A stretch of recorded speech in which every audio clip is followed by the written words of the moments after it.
అనే మాత ఉకారం. మరి ఈ ఉకారమే సాక్షాత్తు జీవాత్మ పరమాత్మ మధ్యలో ఉకారముగా ఉందట తల్లి యశోదా తల్లి. ఆమెనే మంత్రం అని చెప్పుకున్నాం. తిరుమంత్రం. తిరుమంత్రం అంటే ఏంటి? సాక్షాత్తు అష్టాక్షరి మహామంత్రం. ఆ మంత్రం ఏం చేస్తుంది? పరమాత్మను తన గర్భంలో దాచుకుంటుందట. మంత్రంలో ఏముంటుంది అంటే పరమాత్మ యొక్క వైభవం దాచుకునేటువంటిదే మంత్రం. ఆ మంత్రమును ఎందుకు జపం చేయమంటారు, మననం చేయమంటారంటే దానిలో ఉండేటువంటి పరమాత్మ ప్రస్ఫుటమవుతాడయ్యా, నీకు ఉండేటువంటి వికారాలు వెళ్లిపోతాయని ఏదైనా ఒక జపము మననము చేయడం అనేటువంటిది పరిపాటి. మనం ఏ దేవతకు జపం చేస్తే ఆ దేవతకు సంబంధించినటువంటి దాని ఆ మంత్ర గర్భంలో ఆ దేవత అనేటువంటిది నివసించి ఉంటుంది. కాబట్టి సాక్షాత్తు మంత్రరాజము అష్టాక్షరి మహామంత్రం. దాంట్లో సాక్షాత్తు సమస్తమైనటువంటి అన్నిటికీ కూడా ఆయననే అధిష్టాన దేవత కాబట్టి ఆయనను కాపాడుకుంటుందట తల్లి.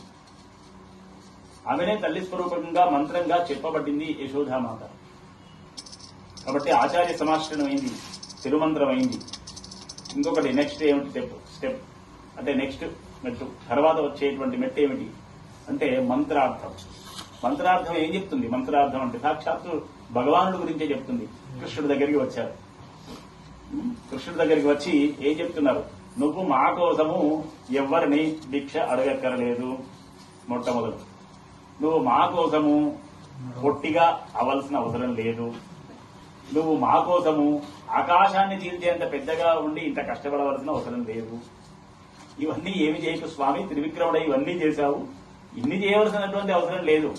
కేవలము ఒక్కసారి నీ కదురెప్పలు తెరిచి మమ్మల్ని ఒక్కసారి నువ్వు చూస్తే చాలు. నువ్వు అలా చూస్తే చాలు.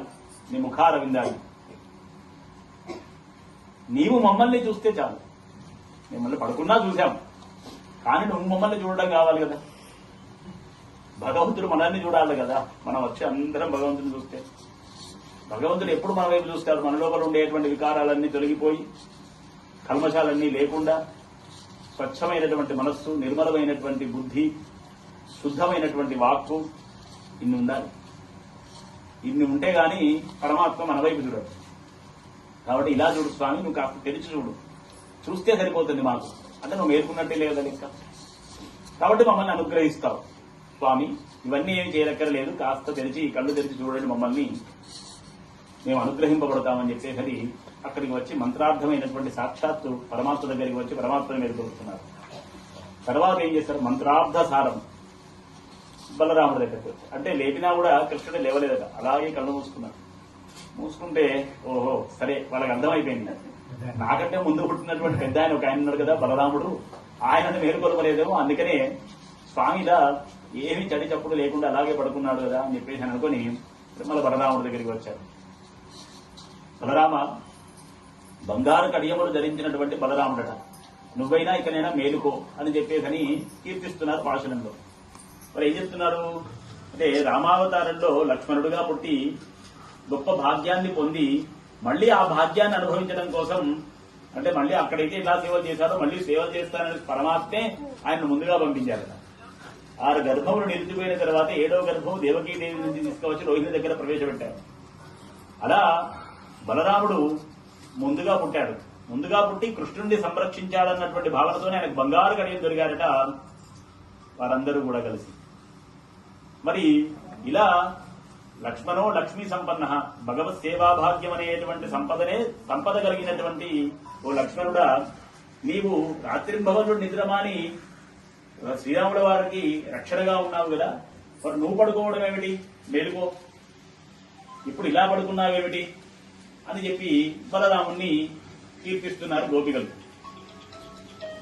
ఇంకా బలరాముడు అంటే సాక్షాత్తు మంత్రం ఏం చెప్తుంది? నేను పరమాత్మకే చెందినటువంటి వాడిని, పరమాత్మకే చెందినటువంటి వాడిని అనేటువంటి అర్థం చెప్తుందట. మరి అలా మంత్రము భగవానుడికే చెందినటువంటి వాడిని అర్థం చెప్తుంటే దానికంటే గొప్పది మంత్రార్థసారము. అంటే నేను భాగవతులకు చెందినటువంటి వాడిని. బంగారు కడియమును ధరించుట అంటే నేను సాక్షాత్తు భగవంతునికే చెందినటువంటి వాడిని అర్థం. మరి ధరించినటువంటి స్వామి భాగవత శేషత్వం కలిగినటువంటి వాడట. భగవత్ శేషత్వము, భాగవత శేషత్వము, భాగవత దాస్యంలోనే భగవంతుడు దాగి ఉంటాడండి. కాబట్టి ఎక్కడ భాగవత శేషత్వం భాగవతులకు సహాయం చేస్తే, భాగవతుల మధ్య ఉంటే, భాగవతులకు సహకరిస్తే సాక్షాత్తు భగవంతుని అనుగ్రహం మన మీద ఉన్నట్టే లెక్క.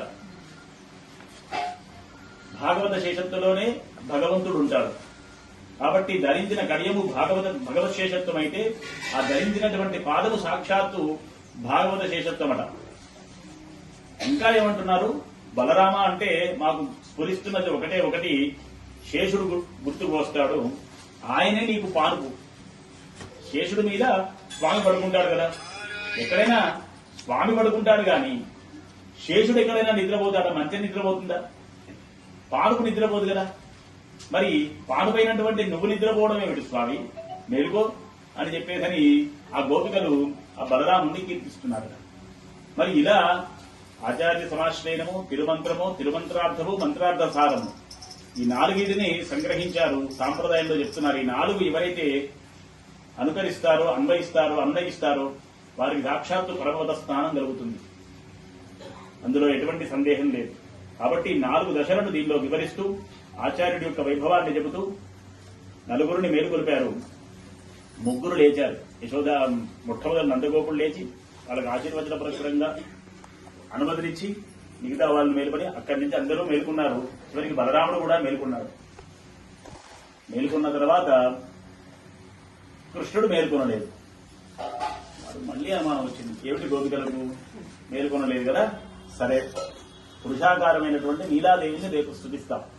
నీలాదేవి స్తుతిస్తే గాని, నీలాదేవిని మేలుకొల్పితే గాని స్వామి లేవడని భావన చేసి రేవడి భాషణంలో నీలాదేవిని మేలుకొల్పుతారు. జై శ్రీమన్నారాయణ, జై శ్రీమన్నారాయణ.